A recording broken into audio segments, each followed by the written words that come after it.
Le soleil tombait derrière les mésas comme une braise qu'on écrase du bout d'un doigt, et la poussière s'accrochait aux chevilles de ceux qui marchaient vers le cercle. Au centre du camp, on avait tracé la limite avec des pierres blanches.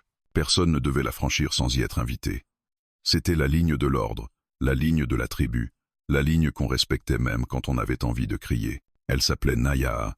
Dans la lumière du soir, son visage paraissait taillé dans la pierre, et pourtant ses yeux bougeaient comme de l'eau vive.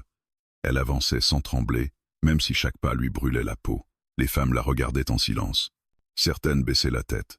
D'autres serraient les dents comme si sa seule présence leur rappelait une pensée interdite. Les hommes, eux, ne clignaient presque pas. Ils attendaient le moment où elle plierait, comme toutes les autres. Les anciens étaient assis. Le feu crépitait bas, sans éclat, comme s'il avait compris qu'il n'était pas là pour réchauffer, mais pour assister.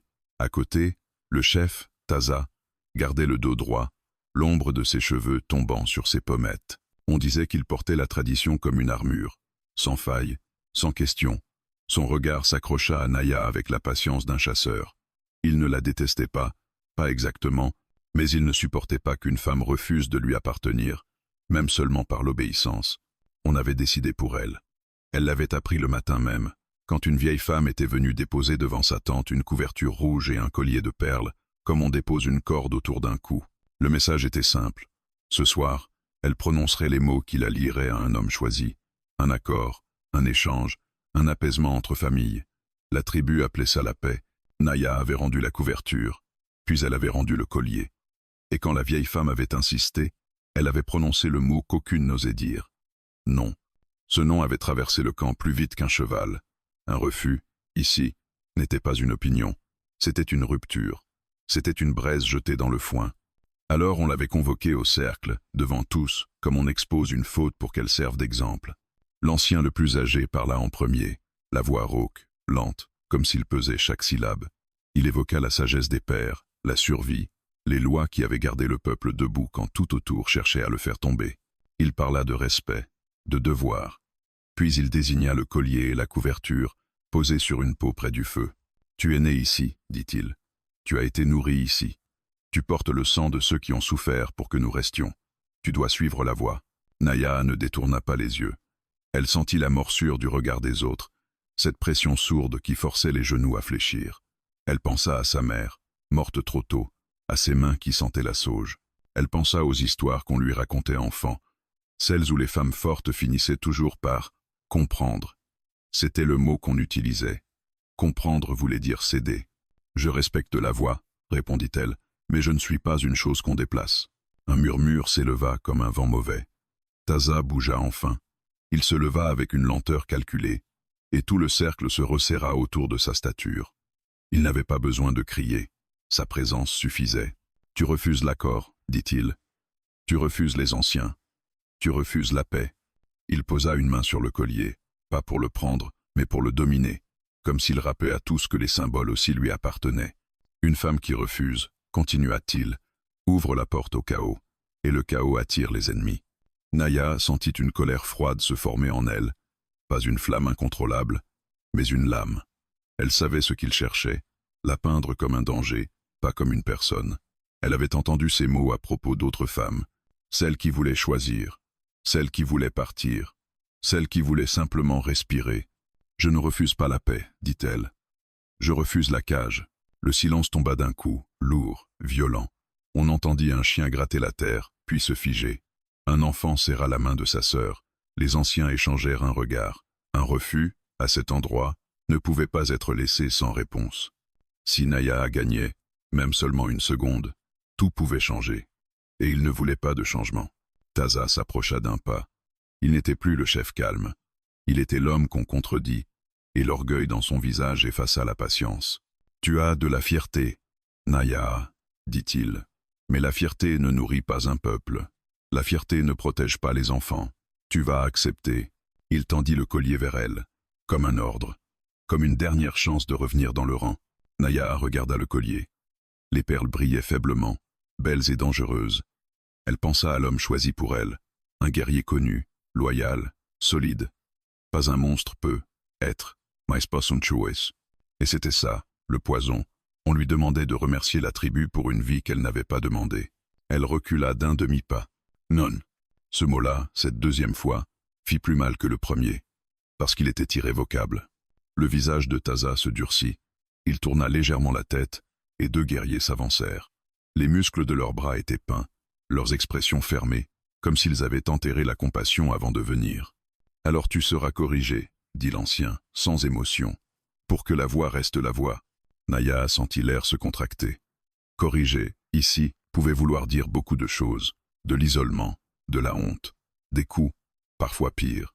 Tout dépendait de la colère du chef et de l'humeur des anciens. Les femmes qui avaient été corrigées ne parlaient plus jamais de ce qu'elles avaient vécu. Elles se contentaient de sourire, comme si le sourire pouvait faire disparaître les cicatrices.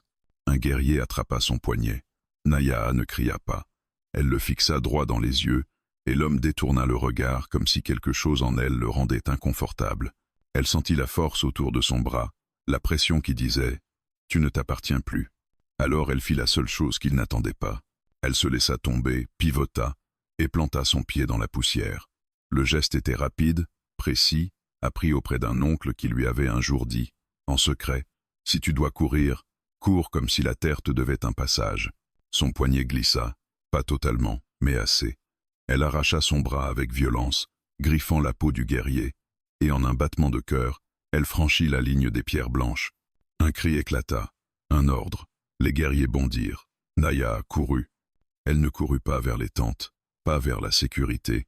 Elle courut vers le bord du camp, là où la nuit commençait déjà à avaler les formes. Elle entendit des pas derrière elle, le martèlement sec de la poursuite. Elle sentit une pierre frôler son épaule. Quelqu'un voulait l'arrêter avant qu'elle ne disparaisse, avant que son refus ne devienne une histoire. Les branches fouettèrent son visage quand elle s'enfonça dans les buissons. Sa respiration devint un tambour. Elle ne savait pas encore où elle allait, mais elle savait ce qu'elle quittait. Au sommet d'une petite crête, elle s'arrêta une seconde. Le camp brillait en bas, un cercle de feu, de règles, de regards. Elle aperçut des silhouettes courir, s'agiter. Elle aperçut Taza, immobile, comme une ombre droite au centre du chaos qu'elle venait de créer. Et elle comprit alors l'ampleur de ce qu'elle avait fait. Ce n'était plus seulement un refus, c'était une fuite. Et une femme qui fuyait devenait, aux yeux de la tribu, une blessure ouverte, une humiliation, une menace. Naya se retourna et s'enfonça dans la nuit, guidée par la peur, et une liberté qui lui coupait presque le souffle. Elle n'avait ni cheval, ni provision, ni allié, seulement sa volonté, et ce nom qui résonnait encore comme un coup de tonnerre. Derrière elle, dans le noir, un cri monta pas un cri de douleur, mais un cri de chasse. La tribu lançait la poursuite. Et quelque part, au-delà des collines, sur une terre que personne ne devait approcher, vivait un cow-boy qui ne savait pas encore qu'une femme en fuite allait frapper à la porte de son destin. La nuit avait englouti le camp derrière elle, mais Naya sentait encore sa présence comme une brûlure dans le dos. Chaque pas qu'elle faisait semblait réveiller la terre, craquer les branches trop fort, trahir sa fuite. Elle avançait pourtant, le souffle court, les poumons en feu, guidée par une seule certitude. Si elle s'arrêtait, il la reprendrait. Elle connaissait ces collines, pas intimement, mais assez pour savoir où poser le pied et où éviter les pierres traîtresses. La lune était mince, presque absente, et le monde n'existait plus que par fragments, une ombre plus sombre qu'une autre, un souffle de vent, l'odeur sèche de la sauge écrasée sous ses pas. Elle courait sans regarder derrière elle. Regarder, c'était accepter la peur, et la peur ralentissait. Quand ses jambes commencèrent à trembler, elle comprit qu'elle ne pourrait pas tenir longtemps. Elle n'avait pas mangé depuis le matin, pas bu depuis des heures. La fuite avait un prix, et son corps commençait à le réclamer. Alors elle ralentit, se força à écouter. Les bruits de poursuite s'étaient espacés. La tribu la cherchait, oui, mais la nuit brouillait les pistes. Pour l'instant, Naya se glissa dans un renfoncement entre deux rochers et s'y accroupit, le dos contre la pierre froide. Elle ferma les yeux une seconde, juste une seconde, et laissa ses mains trembler. Elle n'avait jamais été aussi seule.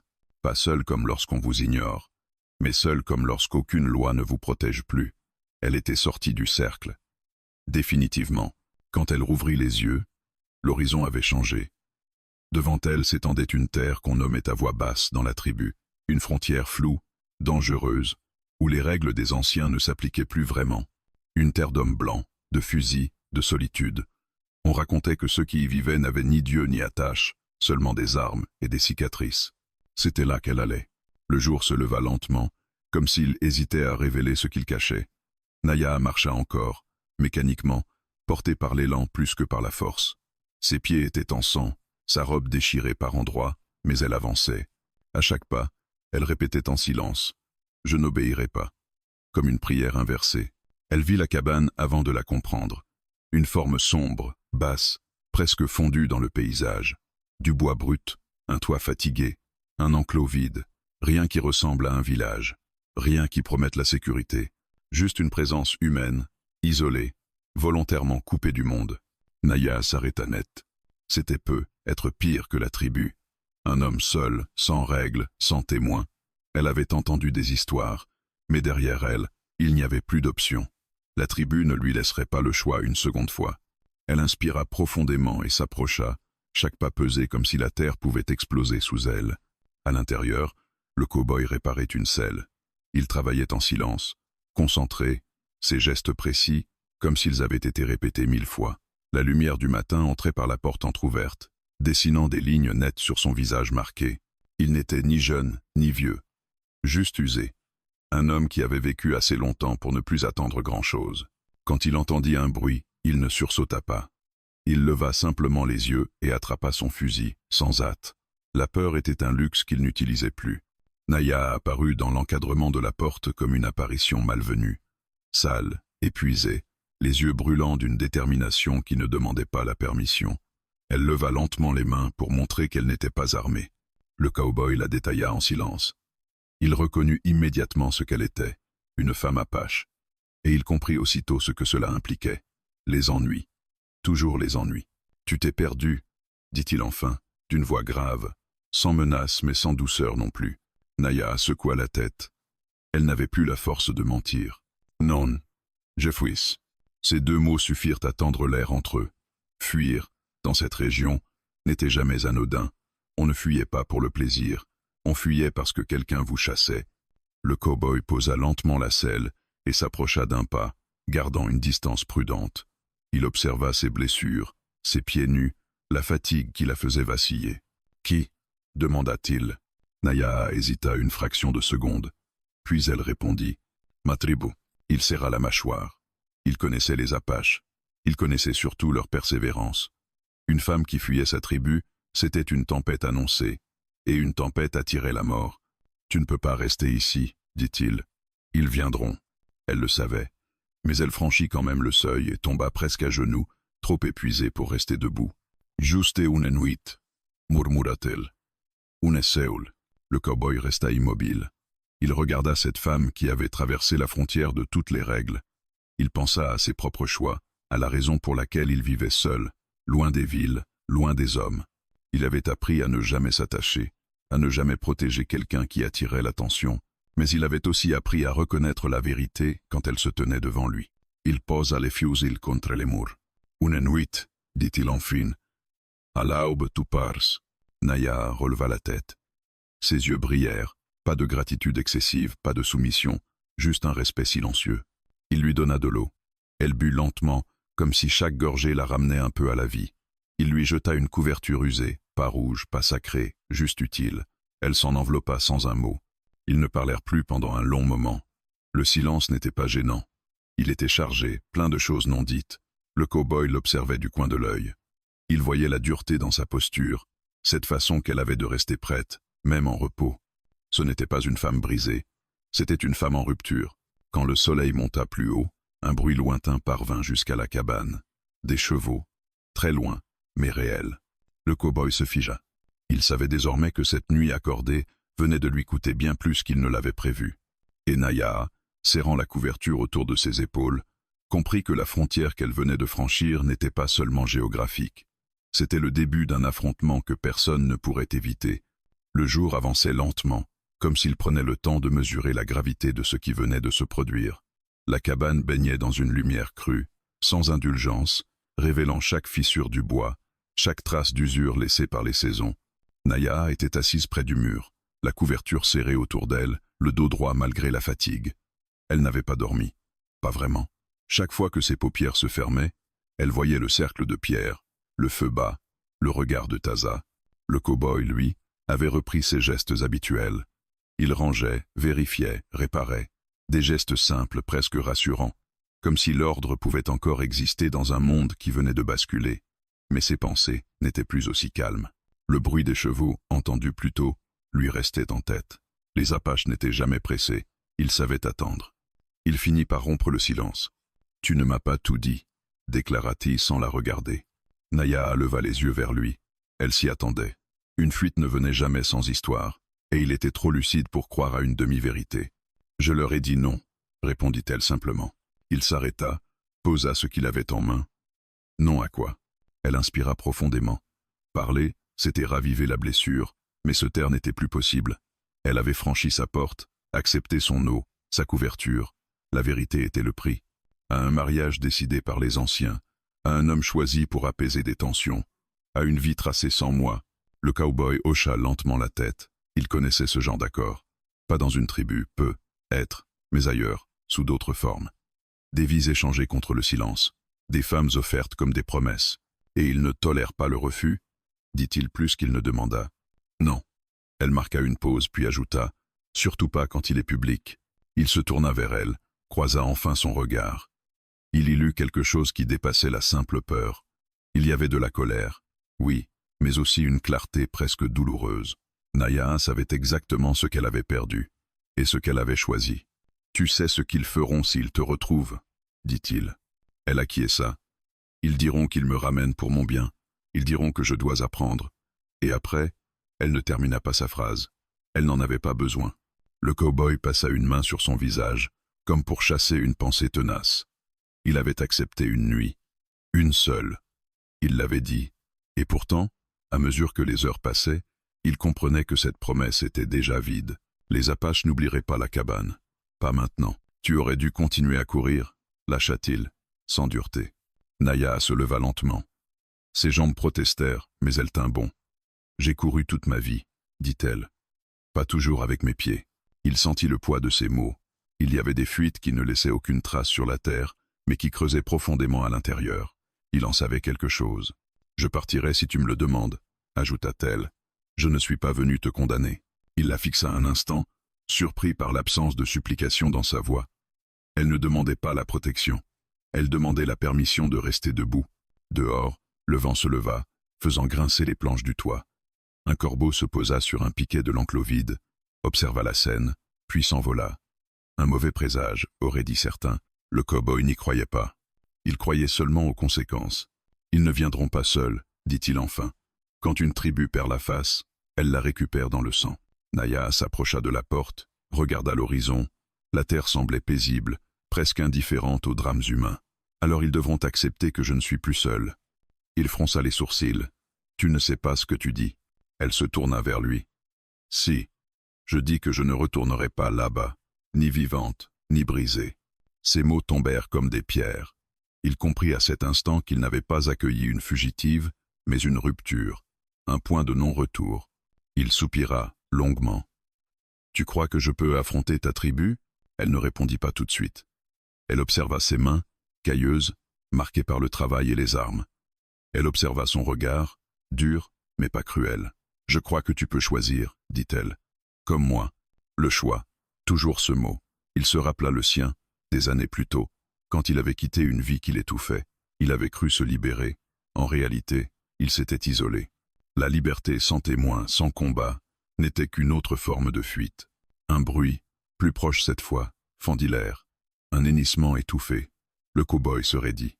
Il se dirigea vers la fenêtre étroite, jeta un œil dehors. Rien encore. Mais la sensation était là. On approchait. « Tu sais te battre ?» demanda-t-il sans se retourner. Naya serra les poings. Assez pour ne pas rester immobile. Il hocha la tête. Ce n'était pas la réponse d'une victime. C'était celle d'une femme prête à tomber debout.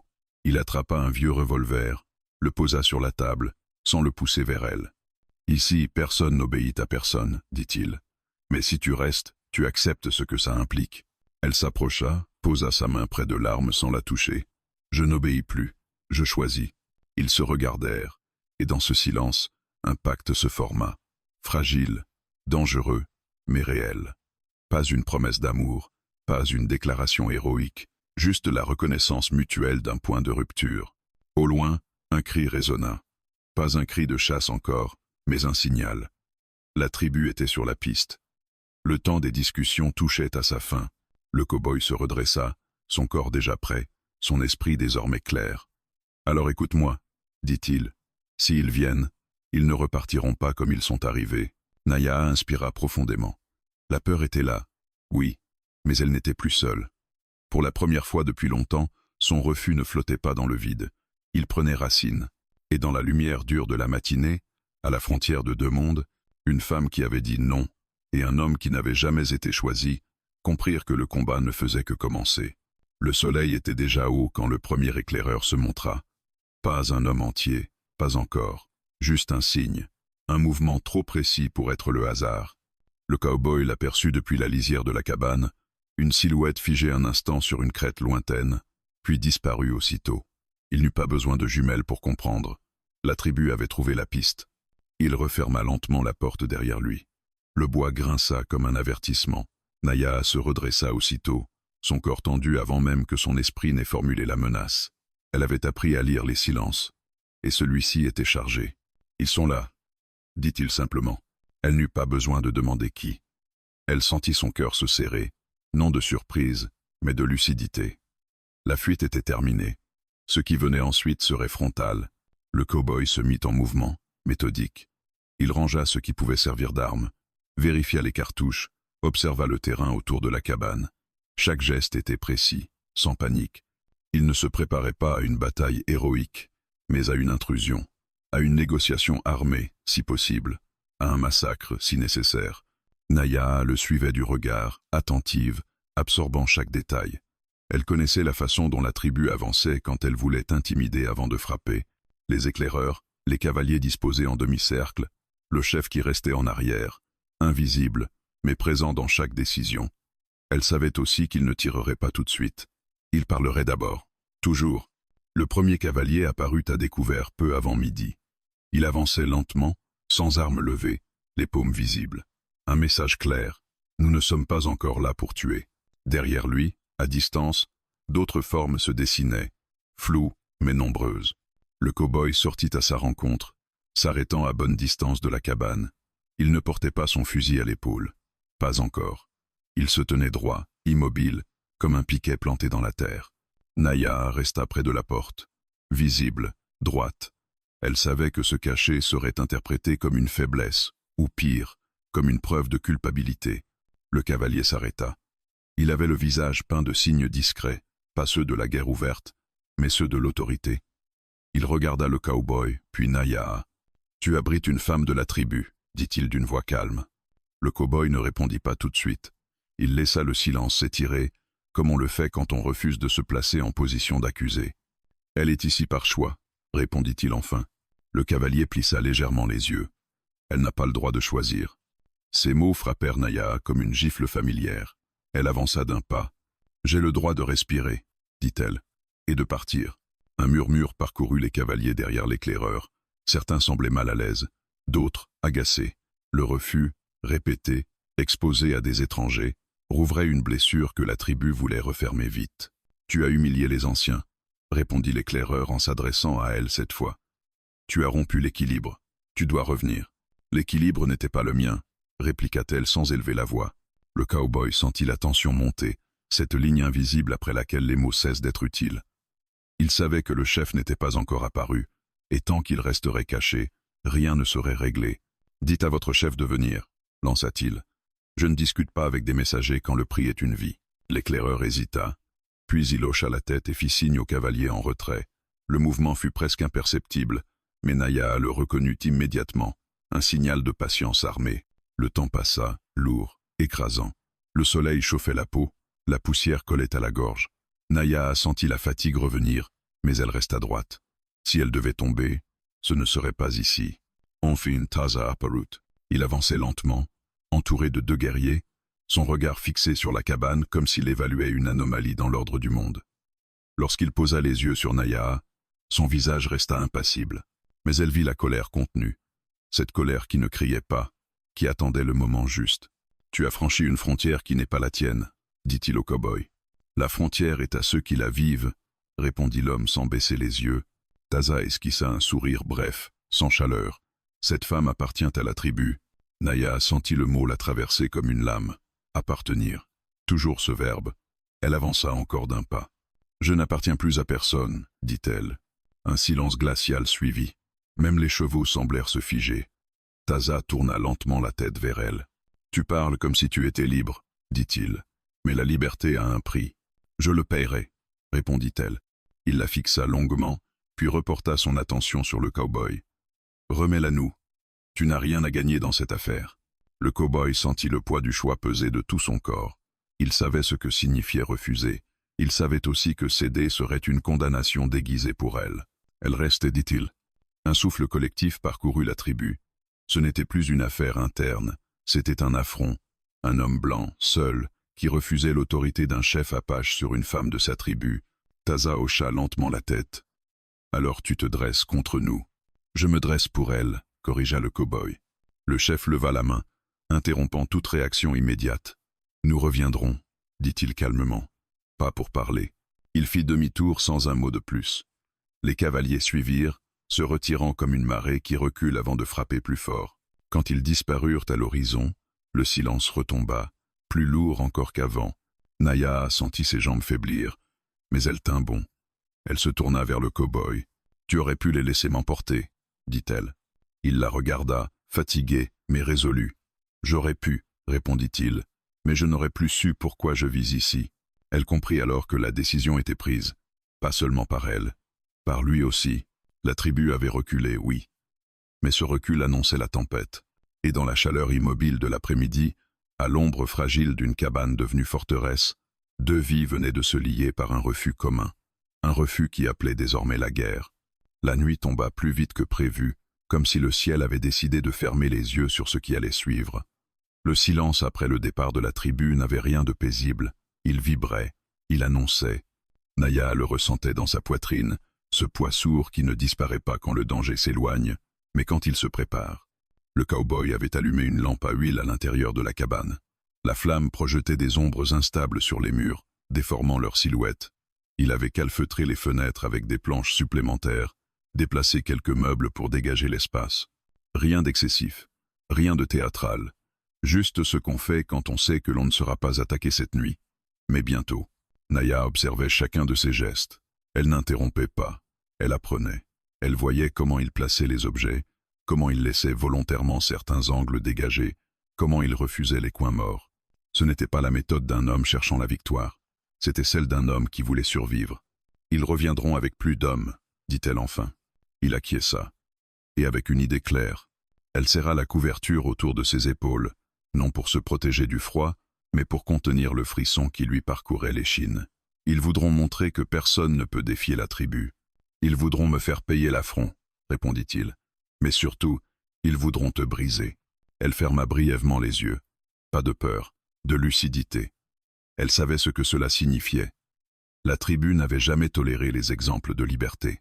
Une femme qui disait non, et survivait, devenait une menace plus grande qu'un ennemi armé. Le cow-boy posa un fusil sur la table, le démontra pièce par pièce, le nettoya sans hâte. « Tu sais tirer » Naya hésita, puis répondit honnêtement. « Je sais viser, pas toujours tirer. » Il hocha la tête, sans jugement. « Alors tu apprendras à viser pour ne pas tirer. » Elle fronça les sourcils. « Je ne comprends pas. » Il leva les yeux vers elle. « Tirer, c'est facile. Appuyer, c'est rapide. Mais une balle change tout. Une balle, et il n'y a plus de retour. » Elle comprit alors que cet homme n'était pas un tueur. Il était un survivant, et la différence était immense. Ils sortirent ensemble dans la nuit. La lune éclairait faiblement le terrain autour de la cabane. Le cow-boy lui montra les chemins naturels, les creux, les pierres qui pouvaient servir d'abri ou de piège. Il parlait peu, mais chaque mot comptait. « Ici, » dit-il en désignant une zone de terre meuble, « ils avanceront en confiance. Trop en confiance. » Naya mémorisa l'endroit. Elle connaissait cette manière de penser. La tribu utilisait les mêmes principes, anticiper l'arrogance, exploiter l'habitude. Ils s'arrêtèrent près de l'enclos vide. Le vent faisait craquer les planches, et pour un instant, Naya eut l'impression étrange d'être déjà loin de tout, comme si la cabane n'était qu'un point suspendu hors du monde. « Pourquoi vis-tu ici » demanda-t-elle soudain. Il resta silencieux un moment, puis il répondit, sans détour, « Parce que je ne voulais plus obéir à des hommes qui appelaient leur peur des lois. Elle tourna la tête vers lui. « Alors tu comprends ?»« Oui, » dit-il simplement. « Et c'est pour ça que je ne peux plus faire semblant. » Ils retournèrent à l'intérieur. Le feu de la lampe vacillait. Le cow-boy sortit une vieille carte, froissée, aux bords usés. Il la déplia sur la table. « Si ça tourne mal, dit-il, il y a un passage au nord, étroit, difficile. Il n'aime pas ce terrain. » Naya suivit la ligne du doigt. « Et toi ?» Il ne répondit pas tout de suite. « On verra. » Elle n'insista pas. Elle comprit que certains choix ne se formulent pas encore. Ils se vivent. La nuit avança. Aucun bruit de chevaux, aucun cri. Mais Naya ne trouva pas le sommeil. Elle s'assit contre le mur, le dos droit, les genoux repliés, comme elle l'avait fait tant de nuits dans le camp, quand elle attendait que les décisions des anciens retombent sur quelqu'un d'autre. Le cow-boy, lui, resta éveillé, assis près de la porte. Il ne dormait jamais profondément. Trop d'années à écouter le monde respirer pour lui tourner le dos. À un moment, leurs regards se croisèrent. Il n'y avait rien de romantique dans cet échange. Pas de promesse. Juste une reconnaissance muette. Ils étaient désormais liés par un danger commun. Et par un respect rare. « Si tu regrettes, dit-elle doucement, je partirai avant l'aube. » Il secoua la tête. « Tu es déjà parti. Ce qui arrive maintenant ne dépend plus de la fuite. » Elle sentit quelque chose se détendre en elle. Pas une joie, un ancrage. Pour la première fois, son refus ne la laissait pas seule face au monde. Au petit matin, le ciel prit une teinte pâle. Le cow-boy se leva, tendu, attentif. Naya se mit debout à son tour, prête. Le jour n'apportait pas de paix. Il révélait simplement ce que la nuit cachait. Au loin, très loin, un écho sourd se fit entendre. Un rythme régulier. Des sabots. Ils se regardèrent une dernière fois, avant que le son ne devienne clair. La tribu revenait. Et cette fois, elle ne venait pas parler. Le son des sabots se rapprochait avec une régularité implacable, comme un battement de cœur étranger imposé à la terre. Naya sentit sa gorge se serrer, non de panique, mais d'une concentration aiguë. Le moment qu'elle redoutait et attendait à la fois était arrivé. La tribu ne venait plus réclamer. Elle venait reprendre. Le cow-boy posa une main ferme sur la table, comme pour s'ancrer. Il n'y avait plus rien à déplacer, plus rien à préparer. Tout ce qui pouvait l'être l'avait été. Désormais, chaque geste serait une réponse. Chaque seconde, une décision. « Ils sont plus nombreux », murmura Naya après avoir observé l'horizon. Il acquiesça, et ils ont changé de formation. Ils ne se dispersaient plus. Ils avançaient en ligne large, maîtrisée, avec cette assurance tranquille de ceux qui savent qu'ils ont l'avantage du nombre et de la légitimité à leurs propres yeux. Ce n'était pas une chasse improvisée. C'était une démonstration. Le cow-boy sortit lentement, sans se cacher.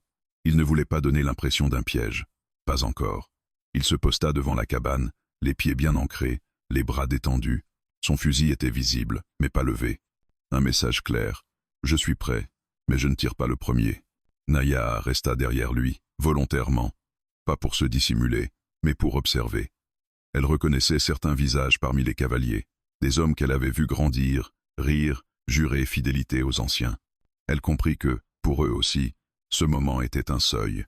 Ce qu'il ferait maintenant définirait ce qu'il deviendrait. Taza apparut à nouveau, plus en avant que la veille. Son regard était dur, fixé droit sur la cabane, comme s'il refusait d'en reconnaître l'existence. Il leva la main. Les chevaux s'arrêtèrent dans un nuage de poussière. « Tu persistes », dit-il au cow-boy. « Je reste », répondit l'homme. Les deux mots se heurtèrent dans l'air. Persister impliquait l'erreur. Rester impliquait le choix. La différence était immense. Taza se tourna vers Naya. « Tu peux encore revenir. Nous oublions l'humiliation. Tu seras lié, mais protégé. » Elle sentit le piège se refermer dans la douceur de ses mots. Oublier voulait dire effacer ce qu'elle avait osé être. Être protégée voulait dire être enfermée. « Je ne veux pas être protégée, » répondit-elle. « Je veux être libre. » Un murmure parcourut la tribu. Cette fois, il n'y avait pas seulement de la colère, il y avait du doute. Et le doute, pour un chef, était plus dangereux qu'une arme. Taza serra les mâchoires. La liberté n'existe pas hors de la tribu. Elle existe hors de l'obéissance aveugle, répondit-elle. Le cow-boy sentit que la ligne venait d'être franchie. Les mots ne suffiraient plus. Il avança d'un pas, se plaça légèrement devant Naya. « Si vous la prenez, dit-il, ce sera par la force. » Taza le fixa longuement. Puis il fit un signe bref. Deux guerriers avancèrent. Le cow-boy leva lentement son fusil. Pas pour viser, mais pour bloquer leur progression. Le métal brilla sous le soleil. Un instant suspendu, où chaque respiration semblait trop bruyante. Naya a senti son cœur battre contre ses tempes. Elle savait que le premier coup de feu changerait tout. Elle regarda les hommes qui avançaient. Elle reconnut dans leurs yeux l'hésitation. Ils ne voulaient pas être les premiers à transformer cette affaire en bain de sang. Alors elle sortit de l'ombre. « Assez », dit-elle d'une voix claire. Tous les regards se tournèrent vers elle. Même Taza sembla surpris. Elle s'avança jusqu'à se tenir à côté du cow-boy, épaule contre épaule. « Vous voulez un choix ?» dit-elle. « Le voici. Si vous me voulez, vous devrez m'abattre ici, devant lui, devant tous. » Un souffle collectif se libéra. Ce n'était pas une provocation, c'était un ultimatum moral. Elle refusait de redevenir un objet à transporter. Elle obligeait la tribu à se regarder agir. Taza descendit lentement de son cheval. Le sable crissa sous ses bottes. Il s'approcha, mesurant chaque pas. « Tu crois forcer notre main ?» dit-il. « Tu crois nous imposer ta honte ?» ?»« Non, » répondit-elle. « Je vous rends la vôtre. » Le chef s'arrêta à quelques pas. Il observa le cow-boy, puis Naya. Il comprit alors ce qu'il affrontait vraiment. Pas un homme armé, pas une femme rebelle, mais une alliance, une fracture. Il se redressa. Très bien. Il leva la voix pour que tous entendent. Si elle choisit l'homme blanc, alors elle renonce à la tribu, à son nom, à sa terre, à ses morts. Un frisson parcourut Naya. C'était l'exil, la mort sociale, le bannissement absolu. Le cow-boy tourna légèrement la tête vers elle. Tu n'es pas obligé. Elle sourit tristement. Je l'étais avant. Plus maintenant. Elle regarda Taza droit dans les yeux. J'accepte. Un silence terrible suivit. Puis un cri éclata quelque part dans les rangs, de colère, de douleur, de perte.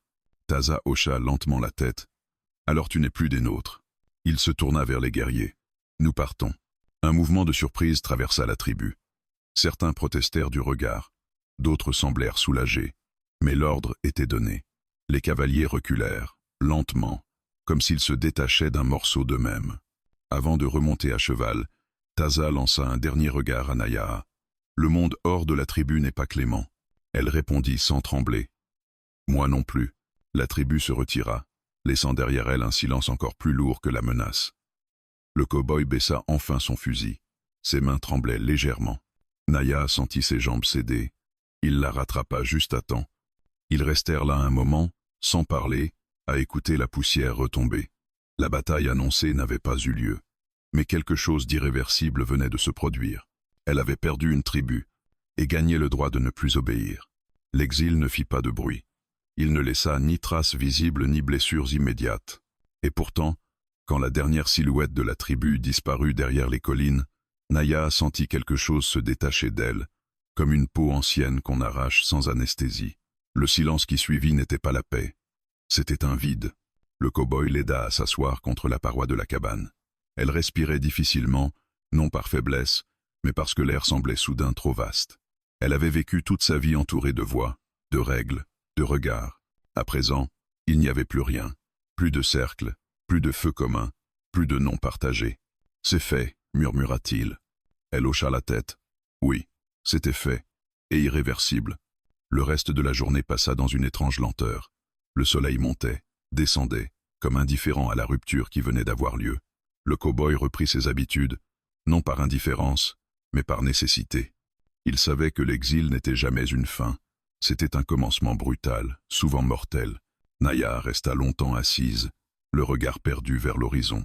Elle revoyait les visages, ceux qui avaient détourné les yeux, ceux qui avaient serré les mâchoires, ceux qui avaient espéré, peut-être, qu'elle céderait pour qu'il n'ait pas à se poser de questions. En fin d'après-midi, elle se leva sans un mot et sortit.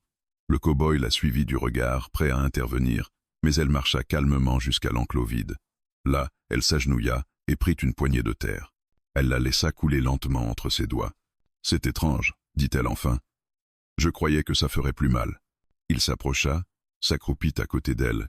La douleur vient après, quand le corps comprend que le passé ne répondra plus. Elle acquiesça. Dans la tribu, on disait que l'exil rend fou. Il esquissa un sourire sans joie. Parfois. Mais parfois, il rend lucide. Ils restèrent silencieux un moment. Le vent se leva, faisant onduler les herbes hautes. Naya inspira profondément, comme si elle testait le monde. Elle ne sentait plus la peur immédiate, juste une fatigue profonde, ancienne, qui remontait. « Que vais-je devenir ici ?» demanda-t-elle. La question n'était pas une plainte, c'était une réalité nue. Le cow-boy réfléchit avant de répondre. « Tu deviendras ce que tu feras de chaque jour, pas ce que quelqu'un décidera pour toi. » Elle tourna la tête vers lui. « Et toi ?» Il haussa légèrement les épaules. « Je continuerai à vivre, mais différemment. » Elle comprit ce qu'il ne disait pas. En la protégeant, il s'était exposé. Il avait été vu, identifié. Même sans attaque, la frontière venait de changer pour lui aussi. La solitude qu'il avait choisie n'existait plus de la même manière. À la tombée du soir, il lui montra l'arrière de la cabane. Là, dissimulé par un relief de pierre, se trouvait un ancien abri creusé à moitié dans la terre, un refuge sommaire mais solide. « C'est là que je me replie quand les choses deviennent trop visibles, » dit-il. « Tu peux t'y installer. » Naya observa l'abri. Ce n'était pas un don, c'était une reconnaissance, une place, sans possession. « Merci, » dit-elle simplement. La nuit tomba à nouveau, mais différente de la précédente. Il n'y avait plus de menace immédiate, plus de sabots, mais l'obscurité semblait plus large, plus profonde, comme si elle testait leur détermination. Ils mangèrent en silence. Le feu crépitait doucement. À un moment, Naya rompit le calme. « Quand Asa m'a banni, dit-elle, il m'a aussi retiré mon nom. » Le cow-boy leva les yeux vers elle. « Et comment t'appelles-tu alors ?» Elle hésita. Puis elle répondit, « Je m'appellerai comme je l'aurais mérité. » Il hocha la tête. Il n'y avait rien à ajouter. Plus tard, quand le feu se réduisit à des braises, Naya s'allongea dans l'abri. Le ciel était visible à travers une ouverture étroite. Les étoiles semblaient plus nombreuses, comme si le monde s'était agrandi d'un coup. Elle ne dormit pas tout de suite. Les souvenirs revenaient par vagues, des chants, des rires, des ordres. Elle les laissa passer sans lutter. Ils faisaient partie d'elle, même si elle n'en faisait plus partie.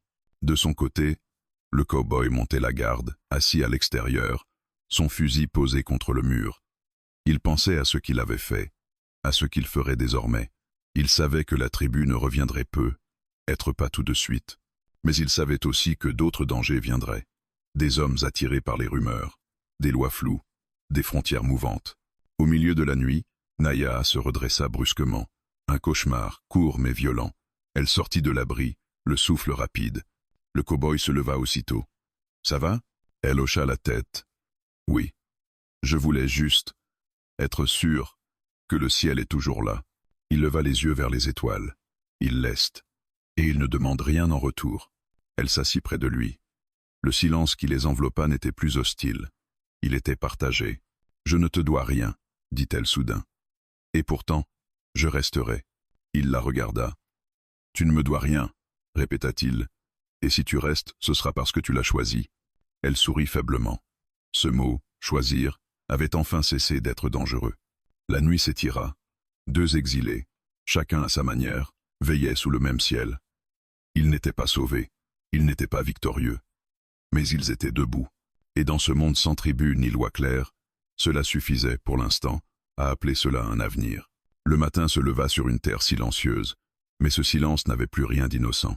Il était dense, chargé de possibilités. Naya se réveilla avant l'aube, le corps encore raide, l'esprit étrangement clair. Pour la première fois depuis longtemps, elle ne savait pas ce que la journée exigerait d'elle. Et cette incertitude n'était pas une menace. C'était un espace. Elle sortit de l'abri, alors que le ciel pâlissait. Le cow-boy était déjà debout, comme toujours. Il observait l'horizon, immobile, le fusil posé contre son épaule. Il ne la regarda pas tout de suite. Il attendit qu'elle se manifeste. Un respect silencieux s'était installé entre eux, une manière de ne jamais franchir l'autre sans y être invité. « Tu aurais pu partir cette nuit, » dit-il enfin. Elle hocha la tête. « Oui. Et tu es restée. »« Oui. » Il tourna la tête vers elle. « Pourquoi ?» Naya a pris le temps de réfléchir. Ce n'était pas une question qu'on pouvait effleurer. Parce que partir sans direction, c'est encore obéir à la peur. Et je refuse d'obéir, même à elle. Il sourit brièvement. Pas de moquerie, une reconnaissance. Alors aujourd'hui, tu apprends à tenir ici. Elle fronça légèrement les sourcils. Tenir, ce n'est pas une terre qui accueille les faibles, répondit-il, ni les spectateurs. Ils passèrent la matinée à réparer ce qui devait l'être. Naya apprit à manier les outils, à consolider une planche, à économiser chaque geste. Le cow-boy ne donnait pas d'ordre. Il montrait, il laissait faire. Quand elle se trompait, il n'intervenait pas immédiatement. Il laissait l'erreur parler d'elle-même. À un moment, elle laissa tomber un seau d'eau, renversant la moitié du contenu sur la terre sèche. Elle se figea, prête à s'excuser par réflexe. Elle se retint. Le cow-boy l'observait, impassible. « Tu n'as pas à demander pardon, » dit-il. Seulement à recommencer. Ces mots résonnèrent en elle plus fort qu'un discours. Recommencer sans se justifier, c'était nouveau et vertigineux. Après le repas frugal de midi, il lui tendit un couteau. Pas une arme élégante, un outil simple, usé. « Tu sais t'en servir ?» Elle le prit en main, pesa son équilibre. « Assez pour ne pas me blesser. Alors c'est suffisant pour commencer. » Ils s'éloignèrent de la cabane, s'enfonçant dans les collines. Le cow-boy marchait en tête, lisant le terrain comme un livre ouvert. Naya suivait, attentive. Elle reconnaissait certaines plantes, certains signes laissés par les animaux. Elle n'était pas étrangère à la terre. Elle avait simplement appris à l'écouter différemment. Ils tombèrent sur des traces fraîches, pas humaines. Un cerf peut être. Le cow-boy s'accroupit, observa, puis se releva. « Tu vois, dit-il, survivre ici, ce n'est pas dominer. C'est comprendre quand ne pas insister. » Elle hocha la tête. Dans la tribu, on parlait souvent de force, rarement de retenue. Plus loin, ils atteignirent un point élevé d'où l'on voyait loin, trop loin. Naya sentit un frisson la parcourir. Cette hauteur offrait une liberté immense, mais aussi une vulnérabilité totale. Elle comprit pourquoi le cow-boy n'y venait pas souvent. « Regarde bien, dit-il. Ici, tu peux voir venir le danger, mais lui aussi peut te voir. » Elle observa longuement. Elle imagina des silhouettes, des cavaliers, des hommes attirés par les rumeurs. Elle sentit la réalité de son exil s'ancrer. La tribu ne la poursuivait plus, mais le monde, lui, ne lui devait rien. Sur le chemin du retour, elle trébucha sur une pierre et se rattrapa de justesse. Le cow-boy se tourna vers elle, prêt à intervenir. Elle se redressa seule. « Ça va », dit-elle avant qu'il ne parle. « Il a coué ça. » « Bien. » De retour à la cabane, le soleil déclinait déjà. La fatigue s'abattit sur Naya d'un coup. Pas une fatigue qui écrase, mais celle qui prouve que le corps a travaillé pour soi. Ils s'assirent devant le feu. Le cow-boy sortit une vieille pierre à aiguiser et entreprit d'affûter une lame. « Tu n'as pas peur ?» demanda-t-elle soudain. Il réfléchit. « Si, mais je n'obéis pas non plus à la peur. Je l'écoute. » Elle sourit faiblement. « J'apprends encore la différence. » La nuit tomba, douce, presque trompeuse. Le ciel était clair, les étoiles nombreuses. Naya sentit une paix fragile s'installer en elle. Pas une promesse, un équilibre temporaire. Mais cet équilibre ne dura pas. Un bruit sec fendit l'air. Pas un animal. Trop régulier. Le cow-boy se figea immédiatement, leva la main. Naya se tut, son corps déjà tendu. Un second bruit, puis un troisième. Des pas ceux de la tribu. Plus lourds, plus hésitants. Des hommes qui ne connaissaient pas la terre, mais qui s'y aventuraient quand même. Le cowboy se leva lentement, attrapa son fusil. « Reste ici », murmura-t-il. Naya se leva à son tour. « Non, je reste debout. » Il la fixa, surpris, puis acquiesça. Alors derrière moi, ils se postèrent près de la porte. Les ombres se rapprochaient. 3 silhouettes, peu, être 4. Des voix basses, des rires étouffés, des hommes attirés par quelque chose. Une femme, une cabane isolée. Une rumeur, peu, être déjà née. Naya sentit la colère monter. Une colère différente de celle qu'elle avait connue. Plus froide, plus précise. Elle comprit alors que son combat ne s'était pas terminé, avec la tribu. Il venait à peine de commencer. Les silhouettes s'arrêtèrent à une trentaine de pas de la cabane. La nuit les avalait à moitié, mais leur présence était désormais incontestable. Naya sentait chaque battement de son cœur résonner jusque dans ses doigts. Ce n'était pas la peur qui la tenait droite, mais une lucidité aiguisée. Ces hommes n'étaient pas là par hasard. Ils avaient flairé quelque chose, une faille. Une femme sans tribu, un homme seul, une frontière sans loi claire. Le cow-boy leva légèrement le fusil, sans viser encore. Sa voix, quand il parla, était calme, presque lasse. « Vous êtes loin de toute route. » Un rire bref répondit, mal contenu. Une silhouette s'avança d'un pas, puis d'un autre, comme pour tester la distance. « On cherche de l'eau. » « Peu. Être un peu de nourriture. » Naya a reconnu ce ton. Le ton de ceux qui demandent pour voir jusqu'où ils peuvent prendre. Elle fit un pas en avant, malgré le bras du cow-boy qui se tendait pour la retenir. Elle s'arrêta à côté de lui, visible, droite. « Il n'y a rien ici pour vous, dit-elle. » Un silence surpris suivit. Les hommes ne s'attendaient pas à l'entendre parler, pas à cette assurance. La silhouette la plus proche plissa les yeux. « Tu parles pour lui maintenant ?»« Je parle pour moi, répondit-elle. Et pour cette terre. » Le cow-boy tourna légèrement la tête vers elle. Il n'aimait pas la provocation inutile, mais il comprit aussitôt que ce n'en était pas une. C'était une déclaration. Elle refusait d'être un prétexte, une marchandise silencieuse au milieu des hommes. Les silhouettes se rapprochèrent encore. On distinguait mieux leurs visages désormais. 3 hommes, peu, être 4. Des regards qui glissaient trop lentement, qui s'attardaient. Des mains proches de leur ceinture. « On ne veut pas d'ennui », dit l'un d'eux, sans conviction. « Juste passer la nuit. » Le cow-boy répondit avant que Naya n'ouvre la bouche. « Passez votre chemin. » Le refus tomba net. Sans justification, sans négociation. C'était une frontière tracée dans l'air. L'homme qui semblait mener le groupe sourit de travers. « Tu sais ce qu'on raconte, l'ami? Qu'une femme apache sans tribu, ça n'appartient plus à personne. » Ces mots frappèrent Naya de plein fouet. Elle sentit la vieille colère remonter, celle qui lui avait donné la force de dire non au cercle de pierre. Mais cette fois, elle ne laissa pas la rage parler. Elle la maîtrisa. « Je n'appartiens toujours à personne, » dit-elle. « Et c'est justement pour ça que vous n'avez aucun droit ici. » Le cow-boy leva légèrement le fusil, cette fois-ci pour viser le sol, juste devant les bottes de l'homme. Le message était clair. Un pas de plus, et la terre parlerait. « Reculez, dit-il. » Le chef improvisé hésita. Il jaugea la distance, l'arme, la détermination dans les regards. Il savait reconnaître un homme prêt à tirer. Mais il voyait aussi la fatigue, l'isolement. Il tenta une dernière fois. « Tu vas te battre pour elle ?» lança-t-il. « Une femme qui t'attira des ennuis jusqu'à la fin de tes jours. » Avant que le cow-boy ne réponde, Naya parla. Sa voix était ferme, sans tremblement. « Je ne suis pas son fardeau. Je suis son choix, comme il est le mien. » Ces mots changèrent quelque chose. Les hommes comprirent qu'ils n'étaient pas face à une proie isolée, mais face à une unité, fragile, peu, être, mais soudée. Un instant encore, tendu à l'extrême. Puis l'un des hommes cracha dans la poussière. « Pas ce soir, » marmonna-t-il. Ils reculèrent lentement, sans tourner le dos, comme des animaux qui renoncent mais n'oublient pas.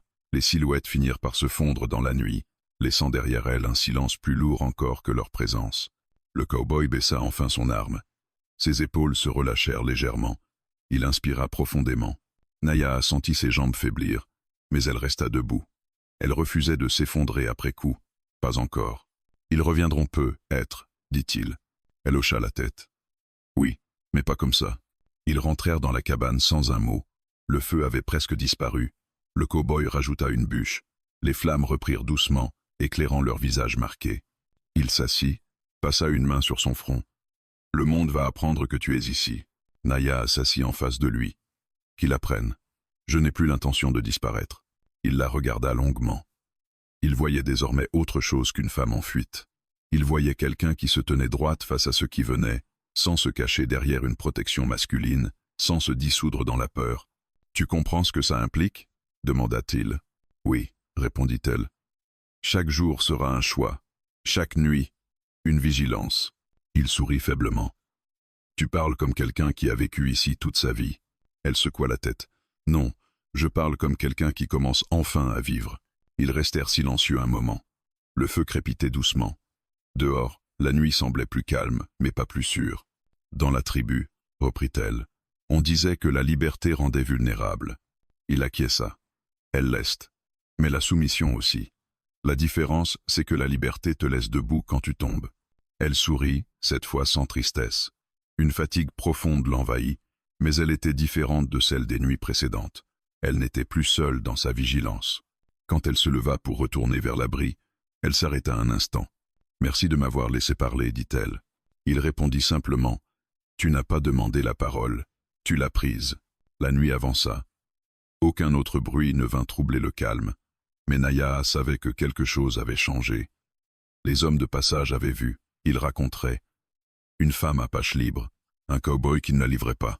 Les rumeurs voyageraient plus vite que les chevaux, et avec elles, d'autres défis viendraient. Mais pour la première fois, Naya ne les redoutait pas comme des fatalités, elle les attendait comme des preuves qu'elle existait, enfin, hors de toute obéissance. L'aube se leva sur une terre qui n'avait pas dormi. Le ciel était pâle, presque blanc, comme lavé par les tensions de la nuit. Naya sortit la première, attentive au moindre bruit. Rien. Pas de pas. Pas de voix. Mais l'absence elle-même était un message. Les hommes repartis la veille n'avaient pas oublié. Ils avaient seulement reculé pour mieux raconter. Le cow-boy la rejoignit, le regard déjà tourné vers l'horizon. Il n'avait pas fermé l'œil. Les rumeurs se propagent vite, surtout quand elles parlent de ce que les hommes pensent pouvoir prendre. Une femme libre, une cabane isolée, un refus qui tient. Tout cela attire autant que l'or. Aujourd'hui, dit-il, on ne se cache plus. Naya le regarda. Elle comprit aussitôt. Se dissimuler nourrissait la curiosité, la prédation. Se montrer, au contraire, traçait une ligne claire. Elle hocha la tête. Ils passèrent la matinée à rendre la cabane visible autrement.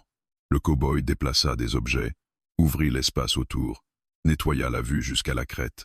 Naya l'aida, sans poser de questions. Elle apprenait vite que la sécurité n'était pas seulement une affaire d'armes, mais de lisibilité. Ici, tout devait être vu, assumé. À midi, une poussière se leva au loin. Pas la tribu.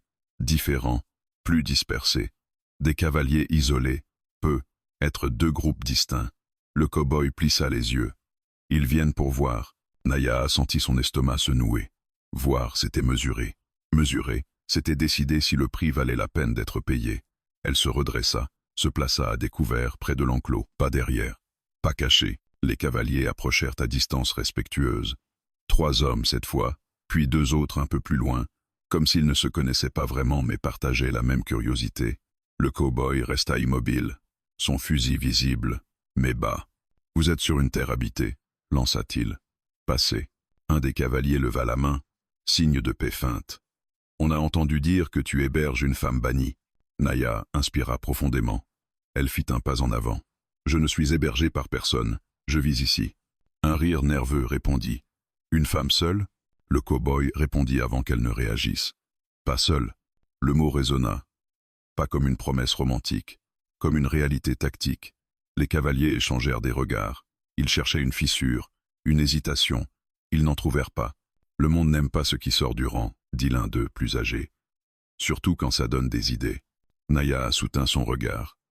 Alors qu'il s'y habitue, un silence pesa. Les hommes comprirent qu'ils n'obtiendraient rien ici. Pas aujourd'hui. Ils reculèrent lentement, laissant derrière eux une poussière lourde de sens.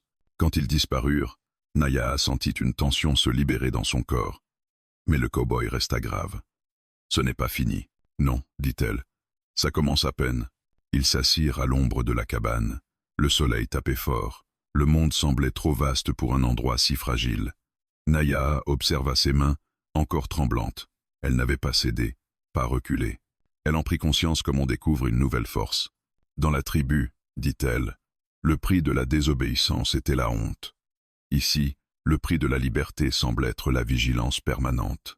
Il acquiesça, et parfois le sang. Elle ne détourna pas les yeux. Je l'accepte. Il la regarda longuement. Tu sais que je ne pourrai pas toujours être devant toi. Elle sourit faiblement. Je ne veux pas que tu le sois. Il comprit alors. Ce qu'elle cherchait n'était pas une protection. C'était un espace pour se tenir droite, même quand personne ne la couvrait. L'après-midi passa sans incident, mais à mesure que le soleil descendait, une certitude s'installait. La cabane n'était plus un refuge, elle devenait un symbole, et les symboles attirent autant qu'ils menacent. Au crépuscule, un dernier groupe apparut, plus loin, trop loin pour être une simple curiosité. Ils s'arrêtèrent sur la crête, observèrent longuement, puis repartirent sans un mot, une reconnaissance silencieuse. Le cow-boy posa une main sur la table. À l'intérieur, il va falloir décider. Naya le regarda. Décider quoi? Rester ici et défendre un point fixe, ou partir avant que la vague ne se forme. Elle sentit le poids de la question. Partir, c'était préserver la vie au prix de l'ancrage. Rester, c'était affirmer l'existence au risque de tout perdre. Elle se leva, marcha jusqu'à la porte, observa la terre qui s'étendait devant eux. Elle pensa à l'exil, à la nuit, aux hommes qui avaient reculé. Elle pensa à ce qu'elle avait déjà perdu et à ce qu'elle refusait désormais d'abandonner. « Si nous partons toujours, » dit-elle doucement, « alors ils auront raison. Ils diront que la liberté ne tient pas. » Il inspira profondément. « Et si nous restons, ils viendront nombreux. » Elle se tourna vers lui. « Alors nous apprendrons à ne pas être seuls. » Il comprit à cet instant que le prix allait changer. Il ne s'agissait plus de survivre à deux, mais de choisir quel monde ils acceptaient de nourrir. un monde de peur ou un monde de refus assumé. La nuit tomba, ils mangèrent peu, le feu resta bas. Dehors, le vent soufflait, portant peu, être déjà les mots qui décideraient de demain. Naya s'allongea sans dormir. Le cow-boy veilla, comme toujours. Entre eux, aucune promesse n'était nécessaire. Le choix venait d'être fait. Il resterait encore un jour. Et ce jour-là, le monde devrait décider s'il voulait les écraser ou apprendre à compter avec eux. Le matin arriva sans éclat, comme s'il refusait de prendre parti. Le ciel était bas, couvert d'un voile pâle qui écrasait les couleurs. Naya se leva avec une certitude calme. Le temps du lieu fixe touchait à sa fin. Pas parce qu'ils avaient peur, mais parce que rester trop longtemps au même endroit revenait à offrir une cible trop claire. Le cow-boy le sentit aussi. Il n'y eut pas de discussion inutile. Les décisions importantes, ils avaient appris à les reconnaître avant même de les formuler. Ils préparèrent ce qui devait l'être. Peu de choses. L'essentiel seulement. L'eau, les armes, la carte. Tout le reste appartenait déjà au passé. La cabane avait été un abri, puis un symbole. Elle ne devait pas devenir un piège. Naya s'arrêta un instant devant l'enclos vide. Elle posa la main sur une planche usée. Ce lieu avait vu sa transformation. Pas sa naissance, mais son affirmation. Elle n'y laissait pas une identité, seulement une étape. « Tu es prête ?» demanda le cow-boy. Elle hocha la tête. « Je le suis depuis le jour où j'ai dit non. » Ils partirent à pied, d'abord, menant le cheval par la bride pour ne pas attirer l'attention trop tôt. Le chemin qu'ils empruntaient n'était tracé sur aucune carte officielle. Ils serpentaient entre des reliefs difficiles, des zones que peu d'hommes aimaient traverser. Une route de survivants, pas de conquérants. À mesure qu'ils s'éloignaient, Naya sentit quelque chose se desserrer en elle. Pas une fuite cette fois, un mouvement choisi. Elle ne quittait pas un lieu sous la menace immédiate. Elle avançait vers autre chose, sans savoir encore quoi, mais en sachant pourquoi. À la première pause, elle s'arrêta et regarda autour d'elle. Le monde semblait immense, ouvert, dangereux, et pourtant, elle ne se sentait plus petite. « Ils parleront, » dit-elle. « De moi, de nous, les cow-boys acquiescent. »« Oui, et certains viendront. »« Oui. » Elle inspira profondément. « Alors nous devrons apprendre à ne plus être seulement deux. » Il la regarda, surpris, puis il comprit.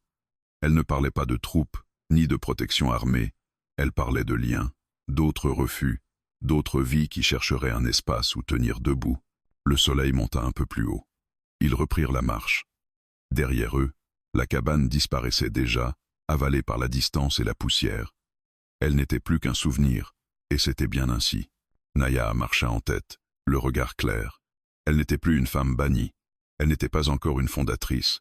Elle était simplement libre, en mouvement, consciente du prix, et prête à le payer.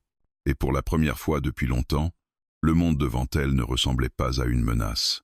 Il ressemblait à une possibilité. Ils marchèrent longtemps sans parler, laissant au silence le soin de les accompagner. Le terrain devenait plus rude, plus sec, comme s'ils testaient leur détermination. Chaque pas éloignait un peu plus la cabane, les rumeurs, les regards qui cherchaient à jauger leur courage. Naya avançait d'un pas sûr. Elle ne fuyait plus, elle traçait. Quand ils atteignirent un plateau naturel à l'abri des crêtes, le cow-boy s'arrêta. Devant eux s'ouvrait une vallée discrète, difficile d'accès, invisible depuis les routes habituelles. Un lieu imparfait, exigeant, mais défendable. Pas un refuge confortable, un point de départ. Naya observa longtemps le paysage. Le vent y circulait librement, les herbes hautes ondulaient comme une respiration lente. Rien n'indiquait une promesse facile, et c'était précisément ce qui la rassurait. « Ici » dit-elle doucement. Le cow-boy hocha la tête.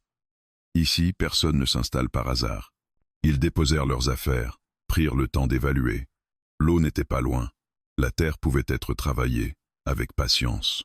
Les hauteurs offraient une vue suffisante pour voir venir sans se croire invincible. Tout demandait de l'effort. Tout demandait du choix. Naya s'assit sur une pierre plate, ferma les yeux un instant. Elle pensa à son ancien nom, à celui qu'on lui avait retiré. Elle ne ressentit ni colère ni regret, seulement une distance calme. Elle n'avait plus besoin de ce qui avait été défini sans elle. « Je ne veux pas recréer une tribu », dit-elle soudain. « Pas comme avant. » Le cow-boy s'assit à côté d'elle. « Moi non plus. » Elle tourna la tête vers lui. « Je veux un lieu où personne n'obéit par peur, où rester est un choix, et partir aussi. » Il sourit légèrement. « Alors, ce ne sera jamais simple. Je le sais. Ils passèrent le reste de la journée à marquer l'espace, sans le posséder, à observer comment la lumière tombait, comment le vent tournait. Ils travaillaient ensemble, sans hiérarchie, sans attente cachée. À la tombée du jour, un feu modeste éclaira leur visage. La nuit, ici, était plus vaste encore.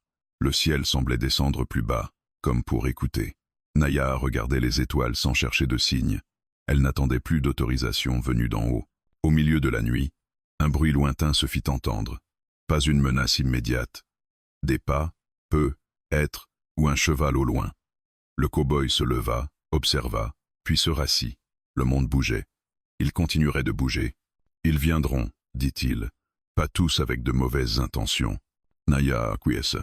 Et certains se repartiront. Oui. Elle comprit alors que ce lieu ne serait jamais un sanctuaire fermé. Ce serait un passage. Un point de rencontre pour ceux qui, comme elle, avaient dit non une fois de trop. Des hommes, des femmes, peu. Être seuls, peu. Être brisés, mais encore capables de choisir. Au matin, le soleil se leva sur une vallée silencieuse, mais vivante. Naya se leva la première. Elle respira profondément, sentit la terre sous ses pieds nus. Elle n'était plus une femme en fuite, ni une bannie. Elle était une femme debout sur une terre qu'elle n'avait pas conquise, mais acceptée. Le cow-boy la rejoignit. « Comment t'appelleras-tu ici » Elle réfléchit un instant, puis répondit avec simplicité. « Je m'appellerai comme celle qui reste quand personne n'ordonne. » Il hocha la tête. C'était suffisant. Ils se mirent au travail, non pour bâtir des murs, mais pour préparer l'espace à la vie. Chaque geste avait du sens, parce qu'il était volontaire. Chaque fatigue était méritée. Le monde autour d'eux ne changerait pas du jour au lendemain. Les dangers persisteraient. Les hommes continueraient de vouloir posséder ce qu'ils ne comprenaient pas. Mais quelque chose avait déjà basculé. Une femme avait refusé d'obéir. Un homme avait refusé de détourner le regard. Et ensemble, ils avaient choisi de ne plus disparaître. Sur cette terre sans chaîne, sans promesse facile, une histoire ne se terminait pas. Elle commençait autrement, pas comme une légende qu'on répète, mais comme une voie qu'on ose suivre. Et tant que quelqu'un, quelque part, aurait le courage de dire non et de rester debout, cette voie ne serait jamais refermée.